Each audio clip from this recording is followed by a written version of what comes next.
오늘 우리에게 주시는 하나님의 말씀은 창세기 2장 18절에서 25절까지 말씀입니다.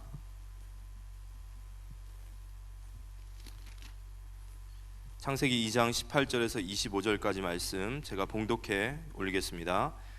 여호와 하나님이 이르시되 사람이 혼자 사는 것이 좋지 아니하니 내가 그를 위하여 돕는 배필을 지으리라 하시니라. 여호와 하나님이 흙으로 각종 들짐승과 공중의 각종 새를 지으시고 아담이 무엇이라고 부르나 보시려고 그것들을 그에게 이끌어 가시니 아담이 각 생물을 부르는 것이 곧 그 이름이 되었더라. 아담이 모든 가축과 공중의 새와 들의 모든 짐승에게 이름을 주니라. 아담이 돕는 배필이 없으므로 여호와 하나님이 아담을 깊이 잠들게 하시니 잠들매 그가 그 갈빗대 하나를 취하고 살로 대신 채우시고 여호와 하나님이 아담에게서 취하신 그 갈빗대로 여자를 만드시고 그를 아담에게로 이끌어 오시니 아담이 이르되 이는 내 뼈 중에 뼈요 살 중에 살이라. 이것을 남자에게서 취하였은즉 여자라 부르리라 하니라. 이러므로 남자가 부모를 떠나 그의 아내와 합하여 둘이 한 몸을 이룰지로다.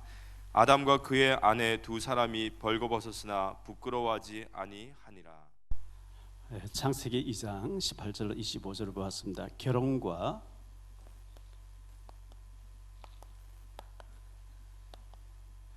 행복한 가정을 이루어야 되겠죠.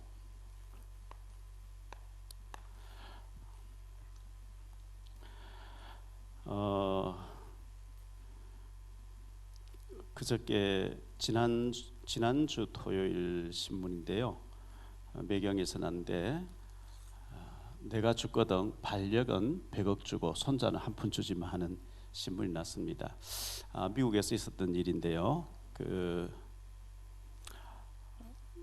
부동산을 해서 굉장히 돈이 많았던 레오나 햄슬리라고 하는 87세의 할머니가 죽으면서 40억 달러, 우리 돈으로 5조 원의 돈을 재산을 가지고 있었는데 남편 이름으로 죽고 난 뒤에 유언장이 14장을 된 유언장이 있었어요. 근데 남편 이름으로 35억 달러를 공익재단에 기부를 하고 자신이 기르던 반려견 트러블이라는 반려견이 있었는데 이 개를 위해서 유산을 남겨준 거예요. 그 개를 돌봐야 될 그 남동생에게 이제 1,500만 달러를 주고 손주 2명이 있었는데 유언에 주라는 게 없어가지고 손주 2명이 이제 소송을 걸었어요.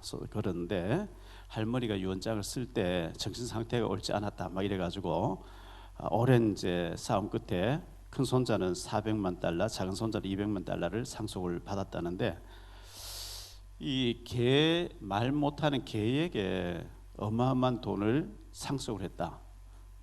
정신병자라고 봐야 되겠죠. 이건 뭐 우상이죠. 개가 우상이고요.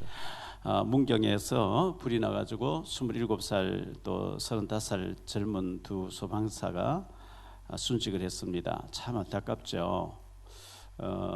참 이런 사람이 또 있기 때문에 우리나라가 유지가 되는 게 아닌가, 사회가 유지되는 게 아닌가 생각되어집니다. 허당이라고 하는 허경영 씨가 대통령 후보로 나와가지고 유엔 본부를 38선인데 이제 옮겨오겠다. 뭐 어떤 분과 자기가 결혼하겠다. 뭐 이런 식으로 해서 굉장히 허당이라는 별명을 가지고 있었는데 이분이 아이를 낳으면 1억씩 주겠다 했는데 굉장히 헛소리하는 것 같았는데 지금 현재 그게 사실화되어서 아이를 낳으면 1억씩 주겠다고 하는 일들이 지금 벌어지고 있는 게 엄연한 현실입니다. 인구 절벽에서 일어난 일들이라 생각되어집니다. 오늘 본문의 말씀은 결혼하고 아이를 많이 낳으라고 이렇게 말씀하고 있죠. 창세기 1장 28절에 보면 생육하고 번성하고 다스리 정복하고 충만하라 이렇게 했는데 결혼도 하지 않고 애도 낳지 않고 하는 것은 하나님의 창조의 질서를 우리가 따르지 않는 것이 아닌가 생각되어집니다. 이제 설 명절을 앞두고 있고 다음 주 되면은 고향으로 또 고향 교회 가서 예배드릴 분도 많이 계실 것 같은데 아직도 가정 복음화가 이루어지지 않아서 이제 제사를 지내야 되고 힘들어하는 가정들도 들어 있는데요.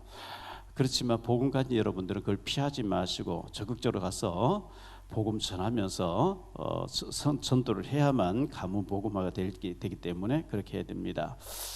이번 주간에도 그 사할린에서 살던 이제 고려인이죠. 자매님이 복음 듣고 영접을 하고, 또 우리 문민아 장로님 언니 되시는 분이 결혼해서 얼마 안 사시다가 남편이 죽고 아들 둘을 혼자서 대학 보내고 결혼시켜서 아주 강하게 사셨던 분인데, 가톨릭을 다니다가 이제 답이 없으니 그러겠죠. 영월 쪽에 있는 마음 수련하는데 1박 2일로 이렇게 다녀오시고 한 달에 한 번씩 다녀오신다는 분이었는데, 만나가지고 복음 전했고 알아들으시고 이제 무릎 꿇고 예수님을 구주로 영접하는 일이 벌어졌거든요. 누가복음 15장 7절에 죄인 한 사람 회개하고 돌아오면은 천국에서는 회개할 것 없는 의인 99을 인해서 기뻐하는 것보다 더 기뻐하신다, 이렇게 말씀했는데, 우리 주변에 이 복음 듣고 진심으로 이 복음을 받아들이고 회개하고 돌아올 때에 하나님께서는 천국에서 의인 99을 인한 기뻐하는 것보다 죄인 한 사람 회개하고 돌아올 때 더 기뻐하신다 했기 때문에 천국 잔치를 연다 그랬거든요. 우리가 무엇으로 하나님을 잔치를 드릴 수 있겠어요? 생명을 살릴 때 하나님께서 잔치한다는 것을, 잔치를 열어 드린다는 것을 기억하고 우리가 늘 생명 살리는 쪽에 관심을 가지고 기도하고 해야 되겠습니다. 예수님이 십자가에서 우리 죄를 위해서 대신 죽어주시면서 우리에게 복음을 전하라.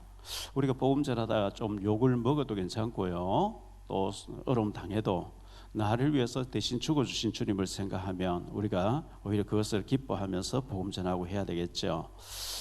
원래 표가 우리가 히브리서 12장 2절에 예수를 바라보자 그랬습니다. 늘 우리가 사람 바라보면 안 되고 세상 바라보면 안 되고 이따가 잠깐 있다 없어질 걸 바라보면 안 되고 우리 예수님을 바라봐야 되겠고요. 마태복음 2장 23절에 보면 나사렛 동네에서 가서 사니 이는 선자 하신 말씀에 나사렛 사람이라. 이 나사렛은 대표적인 빈민들이 사는 곳이에요. 아주 가난한 사람들. 예수님은 말구유에서 나셨고 가난한 동네에서 또 사셨고 낮아지심을 보여주는 거죠. 그리고 요한복음 19장 30절에 보면 십자가에서 우리의 모든 저주 문제를 다 이루었다. 십자가에서 예수님이 다 해결하셨다. 그렇게 말씀하셨습니다. 그리고 사도행전 4장 33절에 보니까 사도들이 큰 권능으로 주 예수의 부활을 증언하니, 부활신앙, 예수님의 낮아지심과 희생하심과 또 겸손하심과 그리고 부활, 이 부활신앙을 가지고 우리가 부활해야 돼요. 생각도 부활하고 믿음도 부활하고 환경도 부활하고 우리가 다스리고 정복해야 되기 때문에 복음으로 그렇게 해야 되겠습니다. 창세기 2장 10절로 15절까지 보면요, 강이 에덴에서 흘러나와 동산을 적시고 거기서부터 갈라서 네 근원이 되었으니 첫째 이름은 빗손이라. 금이 있는 하윌라 온 땅을 둘렀으며 그 땅에 금은 순금이요 그곳에는 베들리엄과 호마노도 있으며 둘째 강의 이름은 기혼이라. 구스 온 땅을 둘렀고 셋째 강의 이름은 히데겔이라. 아수르 동쪽으로 흘렀으며 넷째 강은 유브라데더라. 여호와 하나님이 그 사람을 이끌어 에덴 동산에 두어 그것을 경작하며 지키게 하셨다, 이렇게 말씀하고 있는데요. 여기 강의 이름이 나왔습니다. 비손이라고 나왔는데요, 에덴 동산에부터 네 강이 흘러나갔다. 땅의 동서남북을 이제 퍼져나가야 되는 복음을 얘기하겠죠. 비손이라 그랬습니다. 이 비손은 퍼져나간다, 퍼져나간다는 뜻이에요. 우리가 이 복음을 자꾸 확산시켜야 되겠죠. 복음, 세계복음을 해야 되겠죠. 땅끝까지 복음 증거되고 난 뒤에 주님 재림 오신다 그랬기 때문에요. 그리고 둘째 강의 이름은 기혼이라 그랬어요.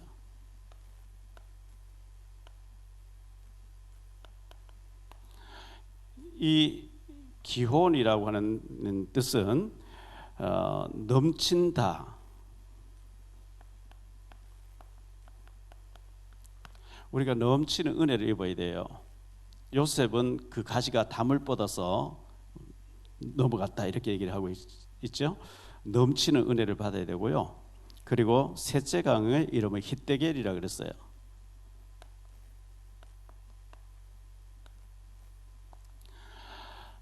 이 히데겔이라는 이름의 그 말의 뜻은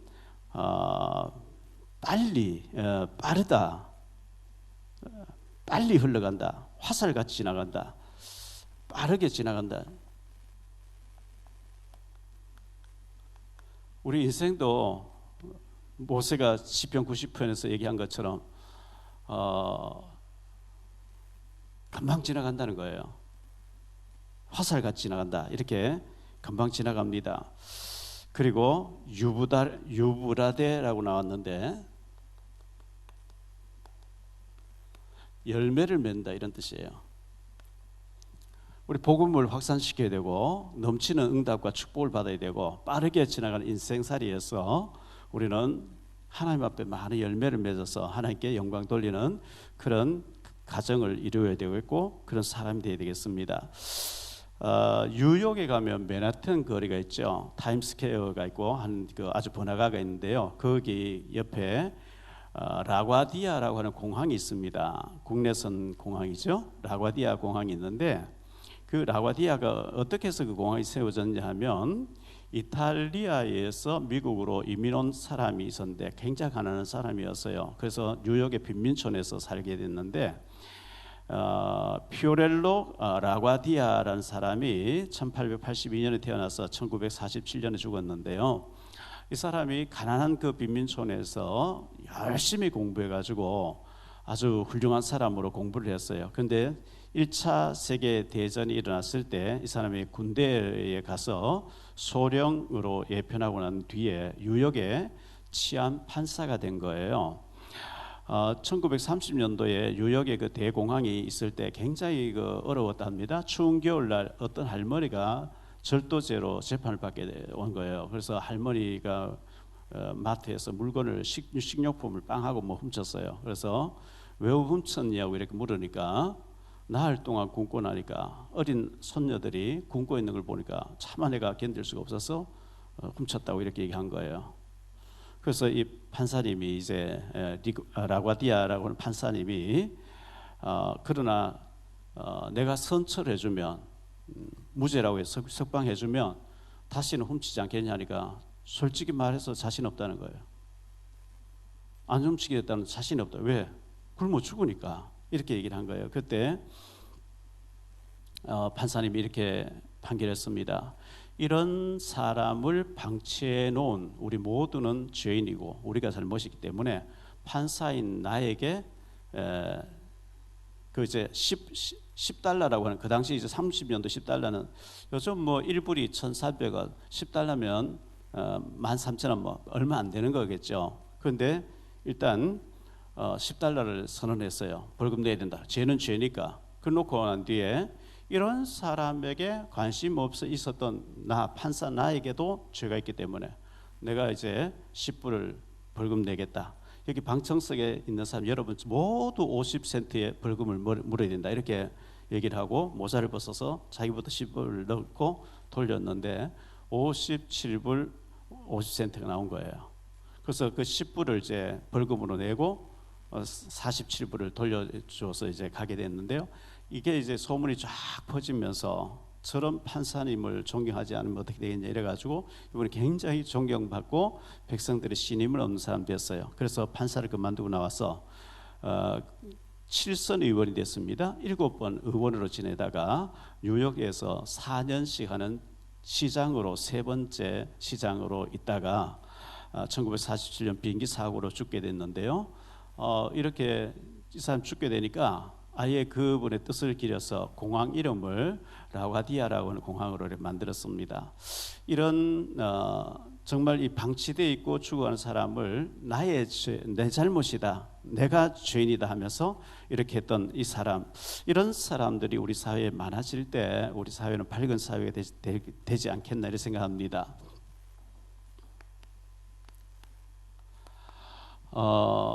오늘 창세기 2장 창세기를 지금 공부하는 가운데 돕는 배필로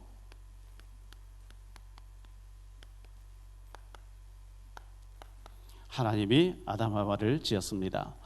하나님이 혼자 사는 것이 좋지 아니하니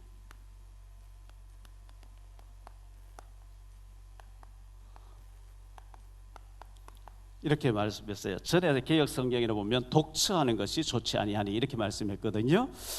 혼자 사는 것이 하나님 보시기에 틀린 건 아니에요. 요즘 뭐 혼자 사는 사람 너무 많아요.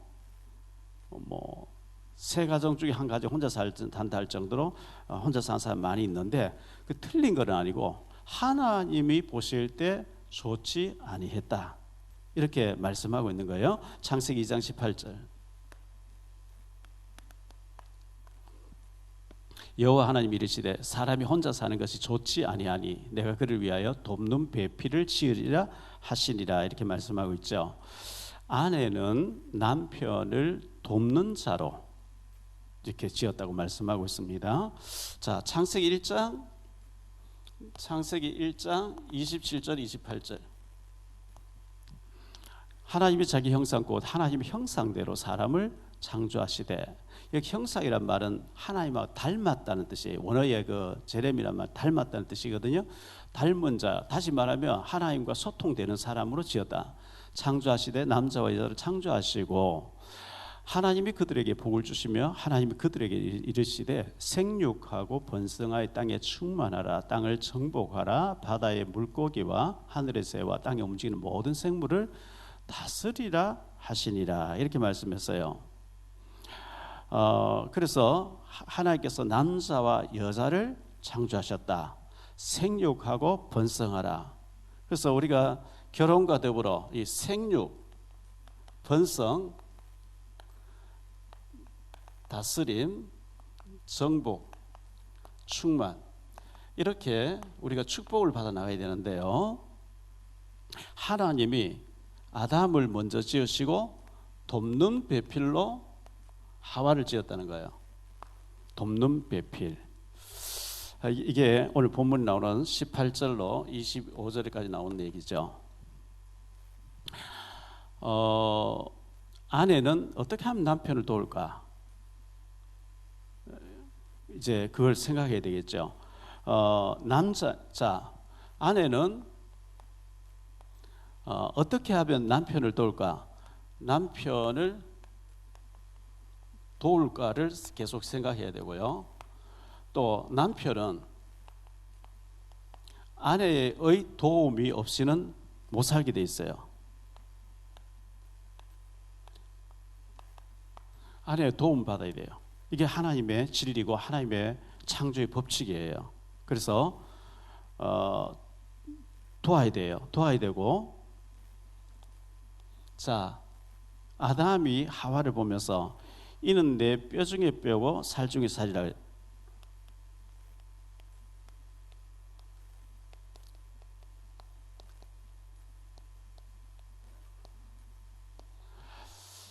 그렇게 얘기를 했습니다. 이는 내 뼈 중에 뼈, 살 중에 살이라. 사실 남편은 하나님이 흙으로 지었죠. 아내는 뼈로 지었어요. 어느 게 강하냐? 뼈가 강해요. 남자보다 여자가 강해요. 그래서 부인이 힘으로 약하다고 폭력으로 다스리려고 하면 그건 굉장히 어리석은 사람이죠. 잠언 14장 1절에 지혜로운 여인은 자기 집을 세우되 미련한 여인은 자기 손을 그 허느니라 이렇게 말씀하고 있어요. 남편을 당신은 정말 너무 귀한 분이라고 자꾸 죽게 세워서 남편이 회장님 되면 회장 사모님 되는 거죠. 남편이 노숙자가 되면 노숙자의 부인 되는 거거든요. 남편을 세워야 돼요. 남편만 세워서 되겠습니까? 지혜로운 남편은 아내를 힘줘가지고 또 세워야 돼요. 근데 남편은 아내의 도움 받도록 되어 있는데 나는 당신 도움 필요 없어. 그리고 미련한 남편은 아내를 무너뜨린 거죠. 무너뜨리고 도움 안 받으니까 남편도 안 되게 되는 거예요. 이게 서로가 맞아야 되거든요. 아내는 남편을 돕고 또 남편은 아내를 칭찬하고 이래가지고 잠언 31장 10절로 31절에 보면 굉장히 그 말씀 잘 나와 있죠. 아내의 도움 받아야 남편이 성문에서 장로들과 어울리고 존경을 받는다 이렇게 말씀하고 있거든요. 미련한 남편 아내를 무너뜨려 버리는 거죠. 그 도움 안 받고 그게 이제 자기가 무너지는 거거든요.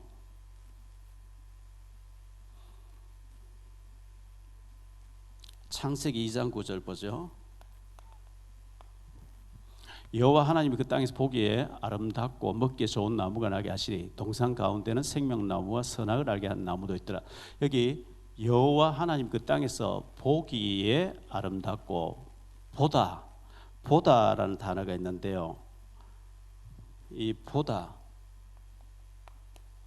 라아라는 단어인데요. 히브리어. 이 라아라고 하는 하나님의 그 히브리어 단어가 유심히 보다 이런 뜻이에요.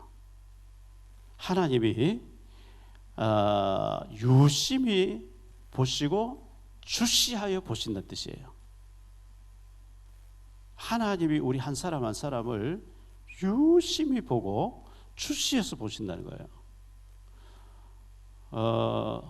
캄캄한 밤에는 사람들은 잘 못 보죠. 어두우니까.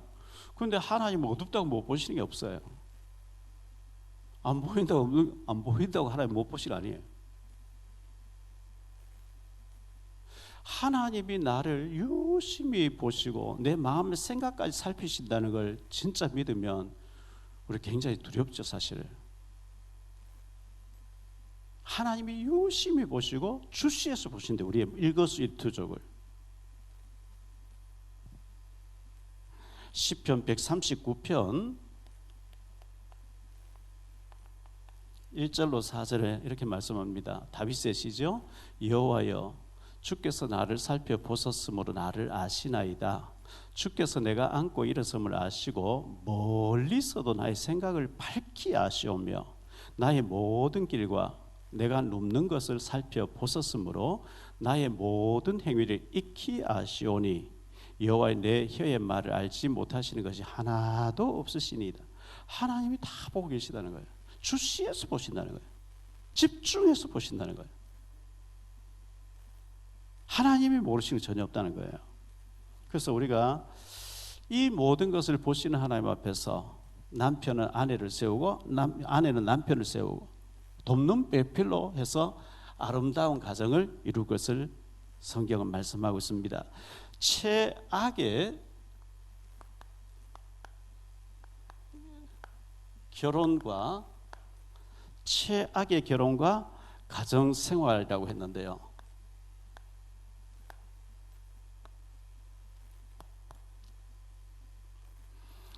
하나님과 우리 사이가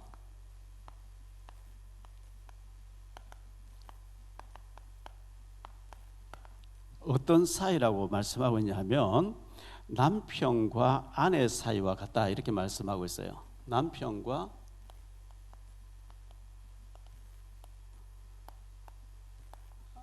아내 사이다 이렇게 말씀하고 있어요. 이사야 54장 5절입니다. 이는 너를 지으신 이가 내 남편이시라. 그의 이름은 만군의 여호와이시며 내 구속자는 이스라엘의 거룩한 이시라. 그가 온 땅의 하나님이라 일컬음 받으실 것이라. 하나님을 우리의 남편으로 우리를 그의 아내로 표현하고 있어요. 에레미야 3장 14절. 여호와의 말씀이니라. 배역한 자식들아 돌아오라. 나는 너희 남편임이라. 내가 너희를 성읍에서 하나와 족속 중에서 둘을 택하여 너희를 시온으로 데려오겠고 나는 너희의 남편임이라. 이렇게 말씀하고 있죠. 에레미야 3장 20절. 그런데 이스라엘 족속아, 마치 아내가 그의 남편을 속이고 떠나감과 같이 너희가 확실히 나를 속였느니라. 여호와의 말씀이니라. 계속해서 하나님이 우리의 남편 되신다 이렇게 말씀하고 있어요. 호세아서 2장 16절, 예레미야 31장 32절이에요. 예레미야 31장 32절에 여호와의 말씀이니라. 보라, 날이 이르리니 이 언약은 내가 그들의 조상들의 손을 잡고 애굽 땅에서 인도하여 내던 날에 맺은 것과 같지 아니할 것은 내가 그들의 남편이 되어서도 그들이 내 언약을 깨뜨렸음이라. 여호와의 말씀이니라. 하나님이 우리의 남편 되신다. 호세아 2장 16절인데요. 이 언약은 내가 그들의 아니요, 자막이 안 바뀌네. 여호와께서 이르시되 그날에 네가 나를 내 남편이라 일컫고 다시는 내 바알이라 일컫지 아니하리라, 이렇게 말씀하고 있어요. 호세아서를 보면 하나님께서 호세아 선지자에게 너는 가서 저 음란한 여자 고멜을 취하라. 이 호세아 선지자 굉장히 눈물의 사도죠. 눈물의 선지자인데 음란한 여자 고멜을 취해서 아내를 삼아라, 가정을 이루어라. 그래서 결혼했어요. 했는데 애를 낳아요. 아들 놓고 딸 놓고 애를 낳았는데 이 고멜이 다른 남자하고 살고 있어요. 돈 주고 찾아와요. 또 찾아와면 또 다른 사람들 가 있어요. 또 찾아와요. 계속 집 나가서 다른 사람하고. 그걸 뭘 말하냐? 이 호세아 선자는 하나님을 말하는 것이고 고멜은 이스라엘 백성을 상징하는 거예요.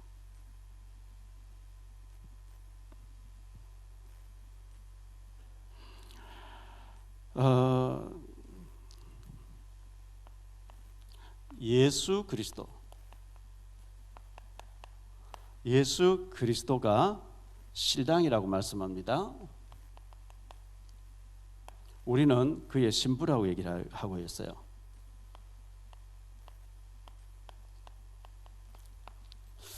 자, 마태복음 25장에 보니까 예수님 재림해 오실 때 교회 안에 10처녀가 있는데 5처녀는 지혜롭고 5처녀는 미련하다.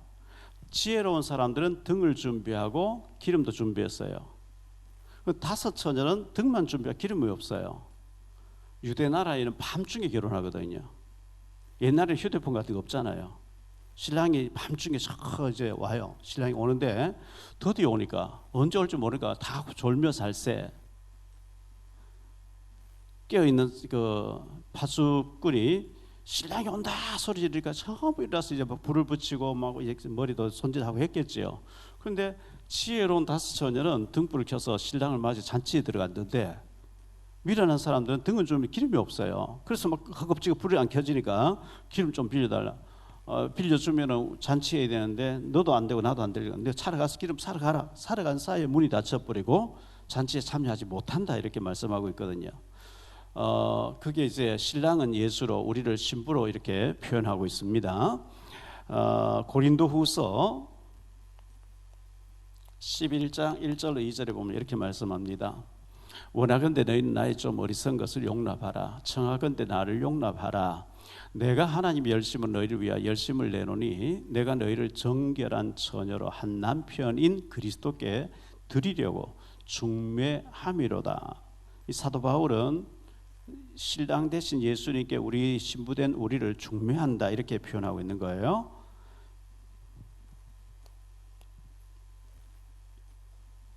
자, 하나님은 질투하시는 하나님이라고 성경 여기저기 여러 군데 나오는데 그 중에 대표적인 좀 말씀드리죠. 이 질투라는 말, 이 질투라고 하는 말에 히브리어가 카나란 단어인데요. 뭐 사람이 막 잘 삐지고 뭐 이렇게 시샘하고 질투하는 그런 질투가 아니고 여기 말씀은 열심을 낸다, 이런 뜻이 열심을 내다. 또 이 카나라고 한 단어의 뜻은 화가 나다, 성을 내다, 분노하다, 이런 뜻이에요. 분노. 왜 하나님이 이렇게 분노하시느냐? 출애굽기 20장에 보니까요. 출애굽기 20장 5절 6절에 그것들에게 절하지 말며 그것들을 섬기지 말라. 나 내 하나님 여호와는 질투하는 하나님인즉 나를 미워하는 자의 죄를 갚되 아버지로부터 아들에게로 3, 4대까지 이르게 하거니와 나를 사랑하고 내 계명을 지키는 자에게는 1000대까지 은혜를 베푸느니라. 출애굽기 34장 14절이에요.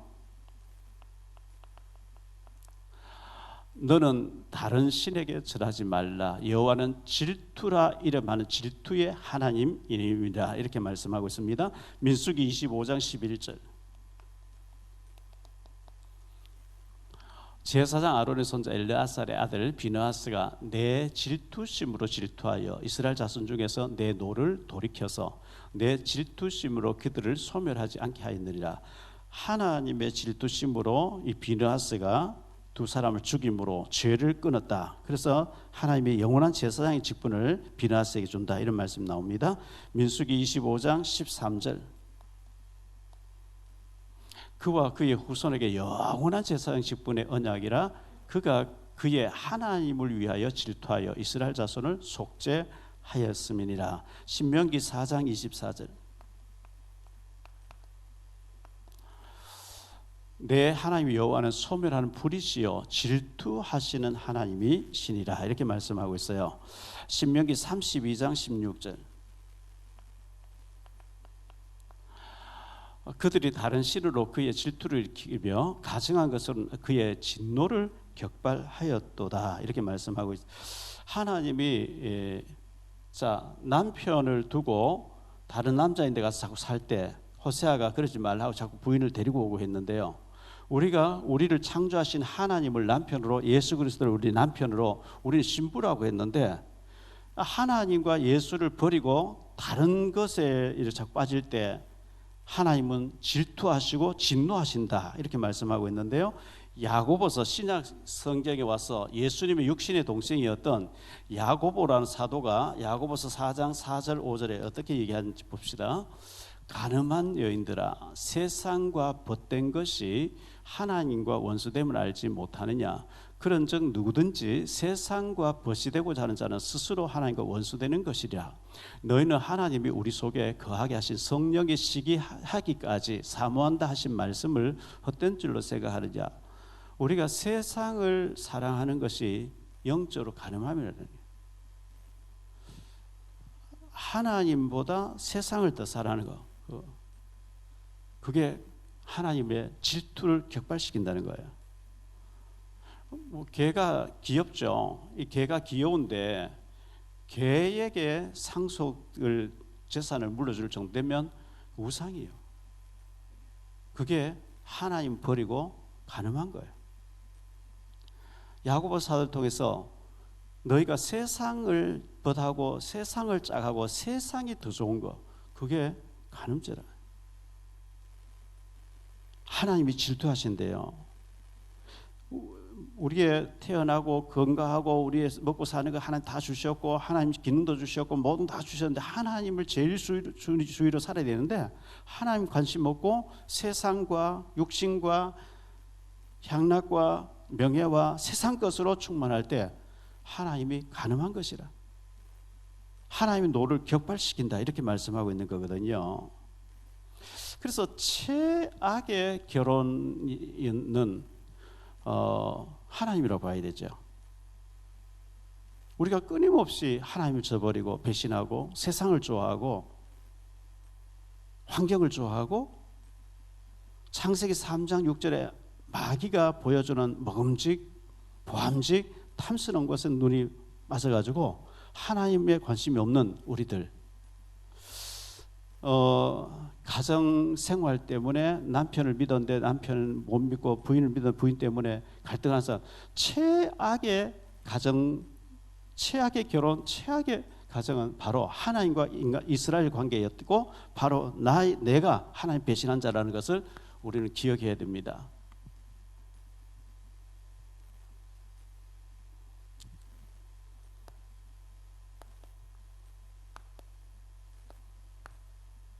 행복한 가정, 하나님은 가정 천국을 이루기를 소원하고 계시는 거거든요.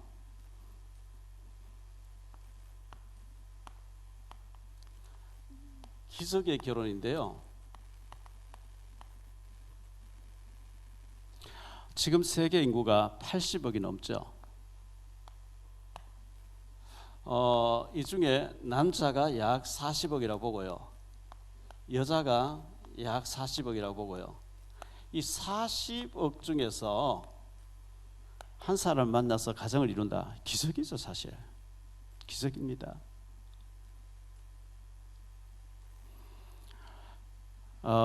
왜 가정에 위기가 옵니까? 예수님이 주인이 돼야 돼요.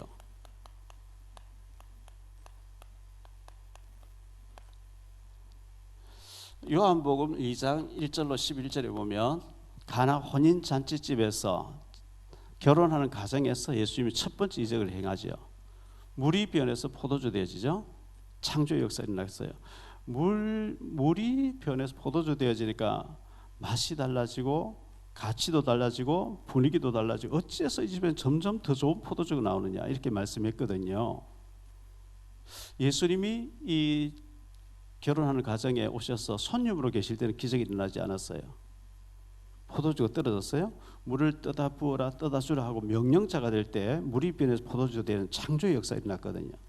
근데 우리가 정말 가정천국을 이루려고 하면 예수님이 주인이 돼야 돼요. 예수님이 가나 혼인잔치집에 손님으로 계실 때는 기적이 일어나지 않았거든요. 주인이 될 때 기적이 일어났어요. 명령자가 되어지고, 자, 둘이 하나 되는 비밀. 두 사람이 하나 되는 비밀을 주님 주셨어요. 24절, 오늘 24절 말씀에 이러므로 남자가 부모를 떠나 그의 아내와 합하여 둘이 한 몸을 이룰지라 이렇게 말씀했어요. 혼자서는 2분의 1이에요. 온전한 게 아니에요. 둘이 하나 됐을 때 나는 반쪽이고 나의 반쪽은 내 남편, 내 아내 둘이 하나 돼서 하나가 온전하게 되도록 그렇게 하나님 만드셨어요. 이게 창세기 1장 27절의 비밀이죠. 하나님이 자기 형상 곧 하나님의 형상대로 사람을 창조하시되 남자와 여자를 창조하셨다. 하나님의 형상대로 하나님하고 통하도록 이렇게 지었습니다. 사랑으로 회복하라 했는데요.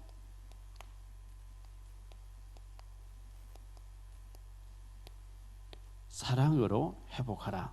에베소서 5장 22절로 33절까지 말씀 보죠. 아내들이여 자기 남편에게 복종하기를 주께 하듯 하라. 이는 남편이 아내의 머리됨이 그리스도께서 교회의 머리된 것 같음이니 그가 바로 몸의 구주시니라. 그러므로 교회가 그리스도에게 하듯 아내들도 범사에 자기 남편에게 복종할지리라. 남편들아 아내 사랑하기를 그리스도께서 교회를 사랑하시고 그 교회를 위하여 자신을 주신같이 하라. 이는 곧 물로 씻어 말씀으로 깨끗하게 하사 거룩하게 하시고 자기 앞에 영광스러운 교회로 세우사 티나 주름 잡힌 것이나 이런 것들이 없이 거룩하고 흠이 없게 하려 하심이라. 이와 같이 남편들도 자기 아내 사랑하기를 자기 자신과 같이 할지니 자기 아내를 사랑하는 자는 자기를 사랑하는 것이라. 누구든지 언제나 자기 육체를 미워하지 않고 오직 양육하여 보호하기를 그리스도께서 교회에게 함과 같이 하나니 우리는 그의 몸의 지체임이라. 그러므로 사람이 부모를 떠나 그의 아내와 합하여 그 둘이 한 육체가 될지니 이 비밀이 크도다. 나는 그리스도와 교회에 대하여 말하노라. 그러나 너희도 각각 자기의 아내 사랑하기를 자신같이 하고 아내도 자기 남편을 존경하라. 이렇게 말씀했는데요. 베드로 사도를 통해서는 왜 우리가 아내를 사랑해야 되느냐? 그래야 너희 기도가 막히지 않고 응답된다. 이렇게 말씀하고 있어요. 그리스도께서 우리를 사랑하셔서 십자가에서 우리 죄를 위해 대신 죽어주셨어요. 그래서 대신 죽어주신 것은 우리를 사랑하기 때문이거든요. 우리 죄 때문인 거거든요. 아내의 잘못을 자꾸 후벼 파고 남편의 잘못을 후벼 파면 안 돼요. 잘못한 것을 위해서 예수님이 우리를 위해 대신 죽어준 것 같이 우리가 내 아내를 사랑하기 때문에 대신 죽어주고 남편을 사랑하기 때문에 대신 죽어주고 이게 교회의 본질이고 복음의 본질이라는 겁니다. 그래서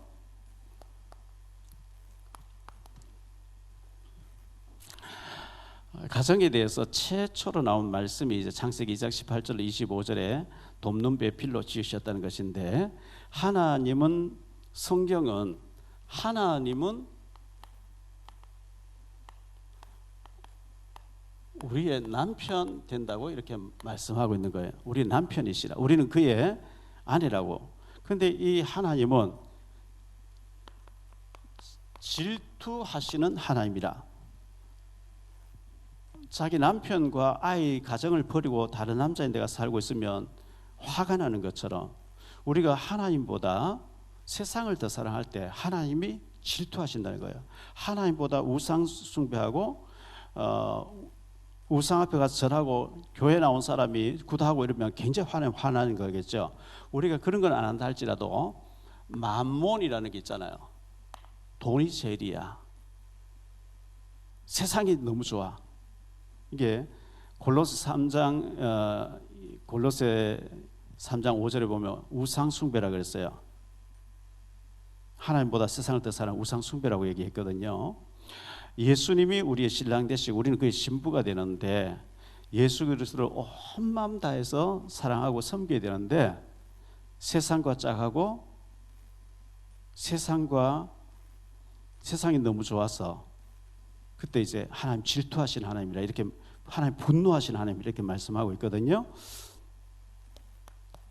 자, 둘이 하나 되는 비밀입니다. 혼자가 아니에요. 남편은 아내를 더 생각해야 되고, 아내는 남편을 더 생각해야 되고. 베드로전서 3장 7절.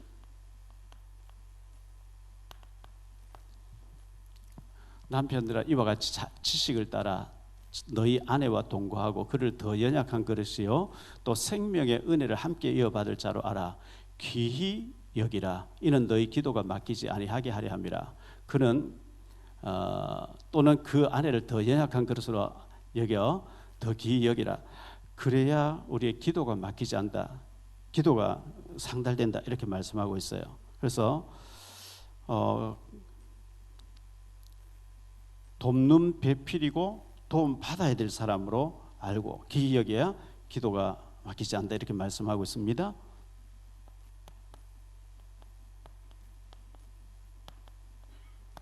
돕는 배필로 하나님 지으셨습니다. 어떻게 하면 아내는 남편을 도울 것인가?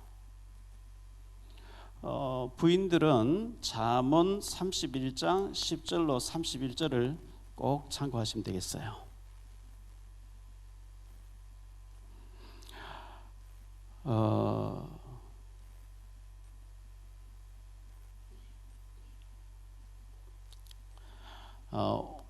홈이 있지요. 홈이라 할 하우스가 있죠. 하우스.